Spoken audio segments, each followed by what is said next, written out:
નમસ્કાર. કેકે દાદાના વિચારોમાં તમારું બધાનું સ્વાગત કરું છું. આજે હું એક નવો વિષય લઈને આવ્યો છું. આપણે વિચાર કરીએ કે દુઃખ કેમ થાય, દુઃખ શેમાંથી જન્મે છે, દુઃખનું ઉદ્ભવ સ્થાન શું છે. બહુ પેચીદો પ્રશ્ન છે, પણ હું તમને ટૂંકમાં સમજાવીશ. આપણે બહુ લાંબુ વિવરણ કરીએ તો ગ્રંથો ભરાય. પણ દુઃખ એટલે તમે જે અપેક્ષા રાખી છે એ અપેક્ષા તમારી પૂરી નથી થઈ, એટલે દુઃખ જન્મ્યું. કારણ કે તમે જે અપેક્ષા રાખી એ તમારી અપેક્ષા પૂરી નથી થઈ, કોઈ કારણોસર અટકી ગયું છે.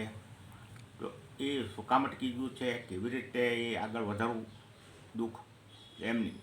પણ દુઃખ એનાથી ઉત્પન્ન થાય છે, અપેક્ષા વધારે પડતી રાખવાથી.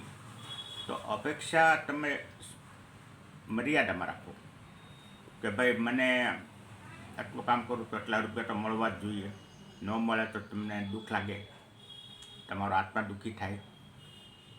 તમારો આત્મા દુઃખી થાય એટલે તમને જેને કામ આપ્યું છે એ માણસને કાંઈ વળતર ન મળે, ઈશ્વર ન આપે. આ બધું પૂર્વ આધારિત છે. તમે એક વાત મગજમાં રાખો કે દુઃખ જન્મે નહીં એનું ધ્યાન રાખો. વધારે પડતી અપેક્ષાઓ ન રાખો, વધારે પડતી આકાંક્ષાઓ ન રાખો, વધારે પડતી ઉમ્મીદો ન રાખો, વધારે પડતું કોઈને પ્રલોભન આપીને તમે એને તમારા બનાવવાનો પ્રયત્ન ન કરો. તમે જેવા છો એવા તમે દેખાઓ તો તમને દુઃખ નહીં થાય.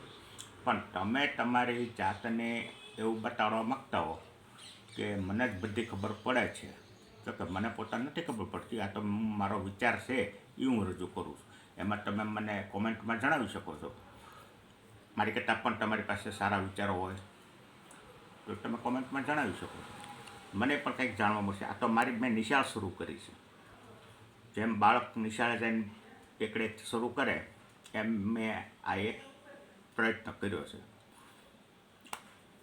બાકી બીજા વિડીયોમાં વધુ વાત.